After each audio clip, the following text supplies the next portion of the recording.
Hi guys, it's Ying Han from y-age.net.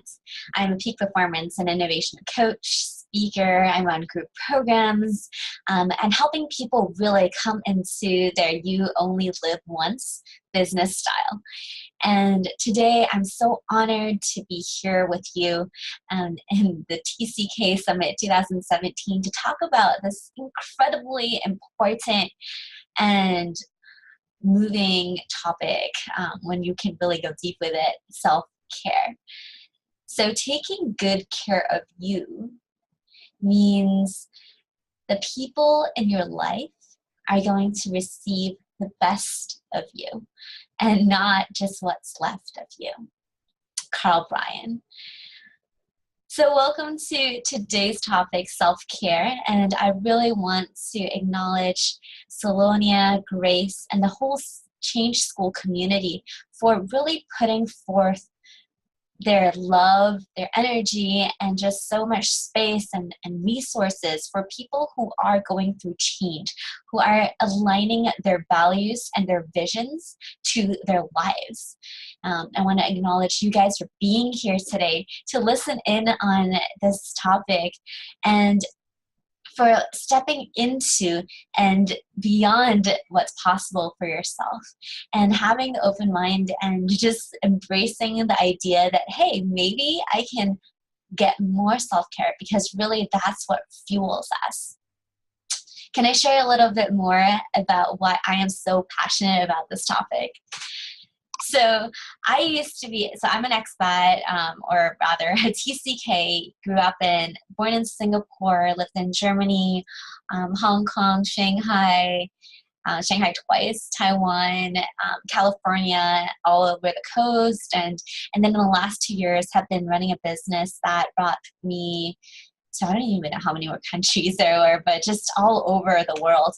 I coach clients in 6 continents, and I help people find their passions, turn them into businesses or projects that are larger than what they previously thought possible, and just really take that ownership and truth and come into their becoming.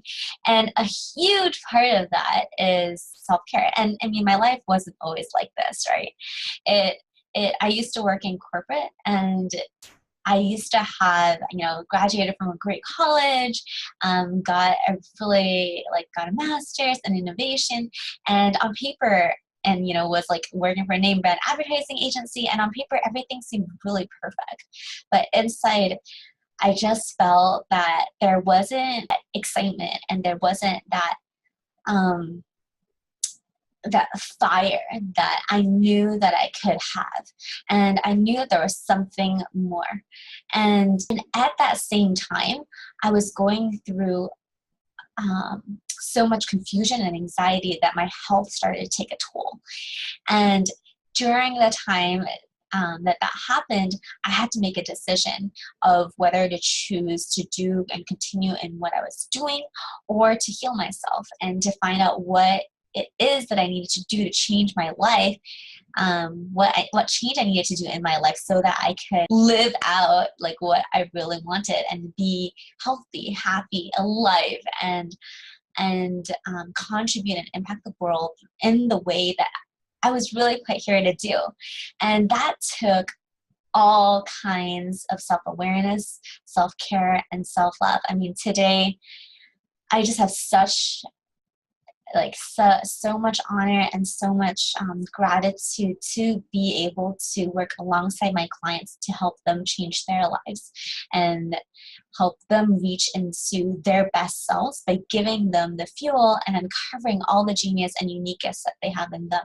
In this short video, we're going to talk about the 3 important distinctions that I found in self-care that really helped me see, how to get over burnouts and how to come into aliveness and true fulfillment and energy, self-energy. I would say, when you think of yourself, that young self, and you are full of energy, you're ready to take on the world, and that level of excitement and that momentum behind what you're doing, to get that back. If you want to connect deeper, there's also a way to do that. So when I say yes to me, the world says yes to me. I see more and more people in this world, especially women entrepreneurs or women leaders, taking so much more care and putting so much more attention on their own health, well-being, so that they can give more to their work, their career, and they can give more to their families and their passions, and to live in a way where you can give more. And it's beautiful to see how everyone's self-care regime and routine is completely different. So that brings me to the first point, which is, if you don't have self-care, and if you're just using self-care as a haphazard thing that you're only going to pay attention to when you're sick or when you're getting super tired and you're just feeling groggy day after day, then that's too late. It's just like dehydration. When you're realizing that you're thirsty, that's already too late. Like, self-care is something that is actually a part of your life, as opposed to a component in which you see as a separate entity. I had this conversation with one of my friends, Alex, and we were talking about how every single thing you do has the potential to be caring and nourishing to you. Every conversation that you have can be positive and constructive. Every action that you're taking, you can take it with joy, with welcome, with inclusiveness. Every person, every step that you take, you can be relaxed. You can be mindful. And, from the moment that you wake up to the moment you sleep, you can put attention on small little things that just make you smile. And it's obviously a lot easier said than done. One of the things that I've noticed that really helped me is to do a really, really short 5-minute journal that helps me zone in and bring in all my focus in the morning to tune into the positive things that are happening in that day. And there's just so much in here. And another thing that I found that really helps clients, especially when they're going on life-changing events, is to really notice their emotions and noticing and being detached from it. I know you've probably heard of the Power of Now, you've probably heard of Abraham Hicks, or maybe you haven't, but a lot of these is talking about how to take your focus away from what you don't want and putting it onto what you do want, whether that is a short-term goal or a long-term goal. Like, the bigger the goal, the more important it is to take daily, tiny little steps towards it.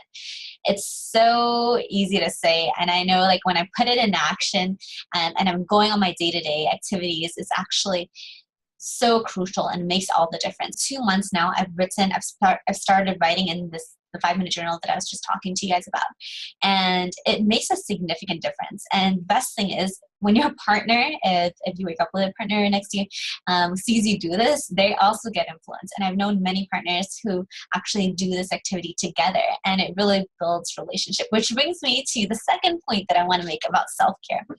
So relationships is actually one of the most beautiful ways that you can bring yourself to and give to, but also nourish yourself from. When you look at the people that you love in your life and you imagine them being around you, you just feel loved, right? And the same thing applies for people who do drain your energy. Being incredibly mindful about your boundaries is so important, because when you're not, you'll wake up feeling drained. Sometimes you'll be dragged into drama or negativity that perhaps isn't really something you want to be in. Or if you think about the thoughts and the activities that kind of take up your mind, where did those come from?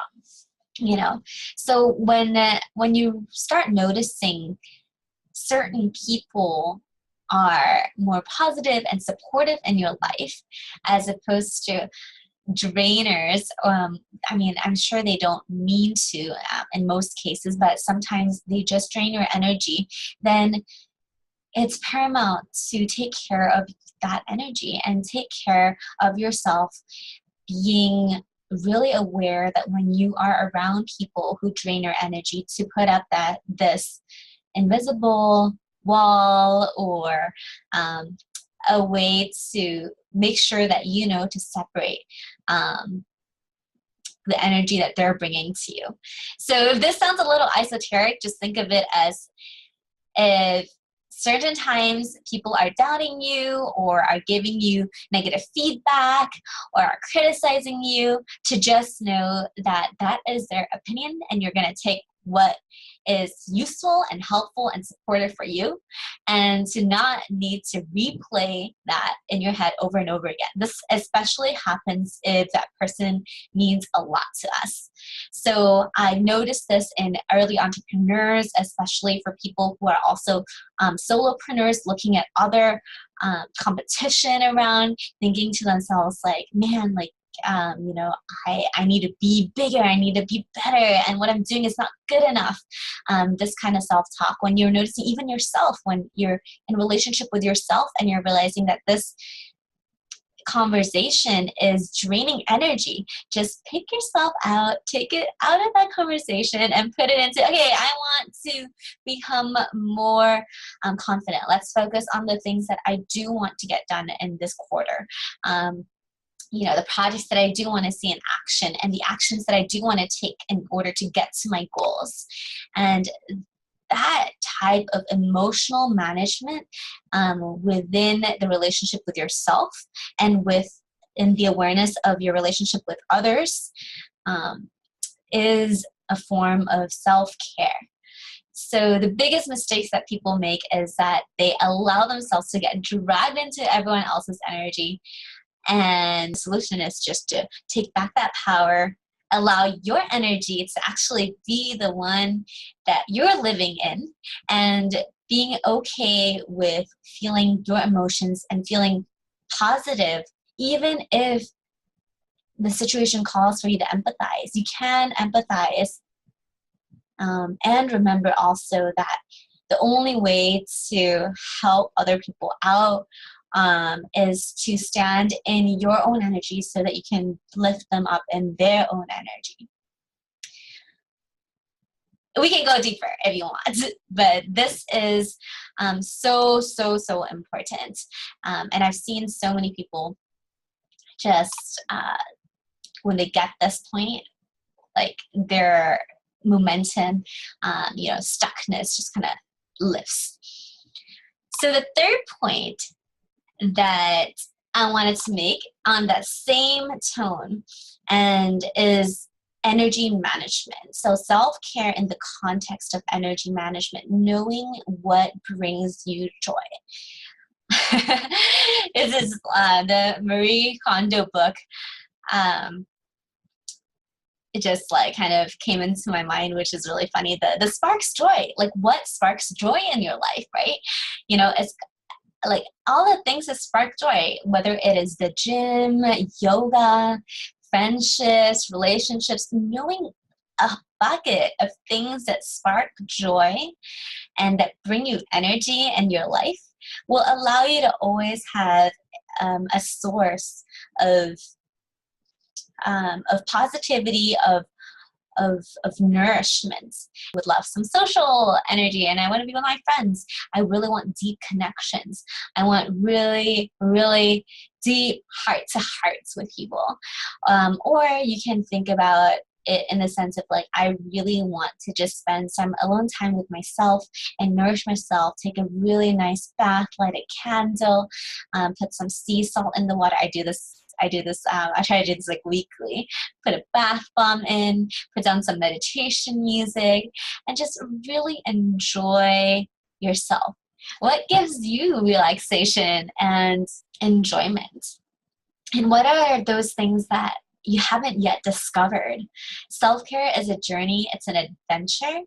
And the problem is if you don't know and don't go on this adventure, you can limit yourself from self-care, which is basically the source of your energy. Like, I see self-care again as being so connected with your source and the limited amount of energy, emotional, mind, and physical energy that you have the plug to. And you want to plug into it whenever you can.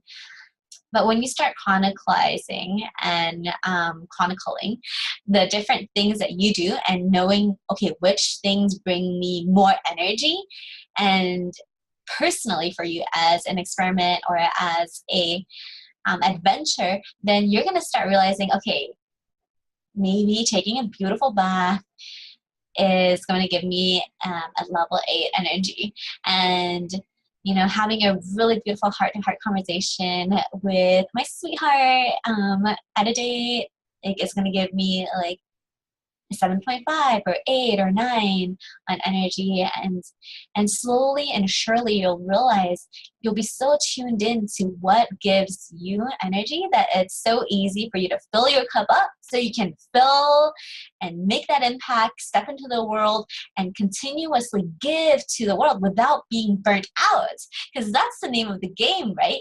If you keep moving and charging forth and doing what you're doing, these amazing things, and taking 10, 20, 30 steps forward, but sinking into negative 10 backwards every time you get burnt out, then it's not going to work. And yeah, what kind of life do you want, right? Like, do you want to be exercise, just like overexerting yourself and then being exhausted, and then overexerting yourself again and then being exhausted? Or do you want to train the self-care muscle to run the marathon of being in love with yourself and being connected to source? So the last point on that topic is pleasure. The last strategy that I have for you guys, which I found is unlocking so much energy and so much attractive energy, so much joy, so much just juiciness and sexiness, is pleasure, especially for women and for men as well. Being in touch with your pleasure and accepting your truth is so beautiful, and it's so nourishing to your soul, to your body, to your mind, and to how you show up. And even talking about it, right, like, just makes you feel like, how do I get into that space of pleasure? So the problem is that a lot of us actually put pleasure and intimacy in the back burner. Well, maybe, I don't know, I'm assuming. But a lot of people that I talk to, like, you know, when they get busy and they're going for amazing goals, there's very little time, and especially if you're kids, there's very little time for you to dedicate to pleasure. And pleasure, the sole solution is that pleasure doesn't take long. It can be 5 minutes. So last strategy is to be so in touch. I'm going to take it up a notch. Be in touch with your pleasure. And the biggest myth is that, well, it's just not really talked about, right? We don't talk so much about like how important it is to know how to give yourself pleasure. And when you start knowing exactly what you can do to give yourself pleasure, and this pleasure that I'm talking about is a unfolding, it feels more, it's not like a goal-oriented pleasure. It's just, if you're using 5 minutes, it's to use that 5 minutes and feel as much pleasure as you can in your body. Being in your body is actually where all this energy is housed. And being connected and grounded is incredibly powerful and pleasurable experience that you can take with you wherever you go. So I hope you enjoyed the tips that I have. To conclude, it is self-care is something that should be on the forefront, and it's a main strategy to keep you fueled up and turned on and ready to go. Relationship-wise and your connection-wise, noticing which energy, which people drain you, which people give you more energy, is crucial to continue on that journey. And knowing what gives you energy and treating self-care journey as an adventure, as a discovery, is something that you can invest in yourself and take with you for the rest of your life. I hope you love this topic. I hope something sparked. Maybe you're like, oh yeah, I totally like doing that, or I'm going to try that, or something sparked, and I hope that you take that action and go and enjoy yourself, full of pleasure, full of care, so that you're ready to go out there and do what you're here to do. Thank you so much for tuning in. It's been such a pleasure to share with you. If you want to know more, I'm writing a book as well, and you can sign up for some free chapters at bit.ly/YOLO book. I am going to be sending out some goodies for the launch list so that you guys can get more of how to live that you only live once lifestyle.